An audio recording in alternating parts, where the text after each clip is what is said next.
umano ng magandang aral at inspirasyon ang mga mananampalatayang Novo Ecijano matapos mapanood ng personal at sa telebisyon ang itinanghal na senakulo ng grupong nagmula pa sa Maynila, ang Alpha Omega Theatrical Production nitong nagdaang Semana Santa. Kagaya nung nababasa ko sa Bible, akmang-akma naman nakakatuwa at saka nakaka-revive. Pagka kay Jesus, yung pag-asang kahit anong kasalanan, lahat may kapatawaran. Isa ang lalawigan ng Nueva Ecija sa iba't ibang lugar sa Luzon na binisita ng Alpha Omega upang magtanghal ng isang pagsasadula sa buhay ni Kristo sa pamamagitan ng teatro. Sa kauna-unahang pagkakataon ay binisita ng grupo ang lalawigan bilang unang destinasyon ng kanilang tour ngayong taon. Nagtanghal ang grupo noong nakaraang Lunes, ika-30 ng Marso sa Freedom Park, Cabanatuan City na dinaluhan ng mahigit kumulang 800 Novo Ecijano. Paliwanag ni Melbourne Corneja, isa sa mga artistic directors, layunin ng senakulo na ipaalala sa mga Pilipino ang ginawang pagsasakripisyo ni Jesucristo para sa kaligtasan ng mga tao.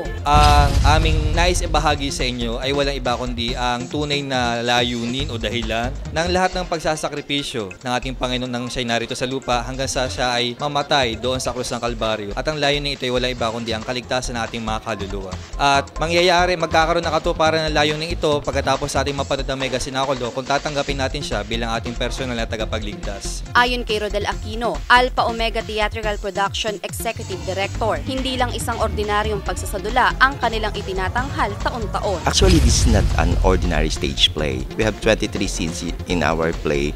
Siguro mga 7 doon musical.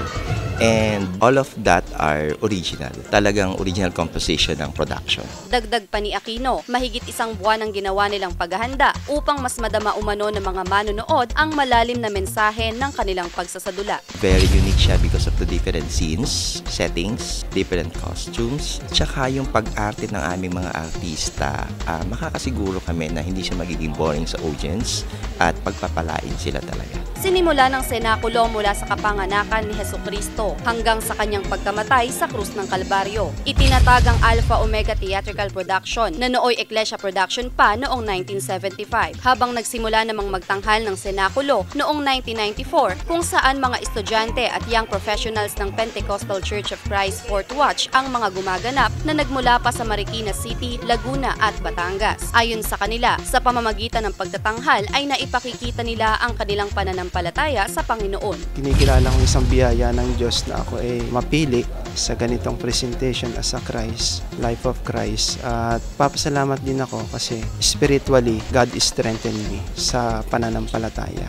Samantala, labis ang pasasalamat ng grupo sa mga sumuporta at tumulong sa kanila upang maging posible ang kanilang pagtatanghal sa lalawigan ng Nueva Ecija. Nais po namin pasalamatan at lubos talaga kami nagpapasalamat kay Governor Oye Umali, Congresswoman Cherry Umali, kay Dr. Anthony Umali, dito po sa Harvest Hotel sa sobrang accommodation, Hapag Vicenticos, the PMCC Fourth Watch in Cabanatuan Local, and also Maranatha Christian Academy, Cabanatuan Chapter.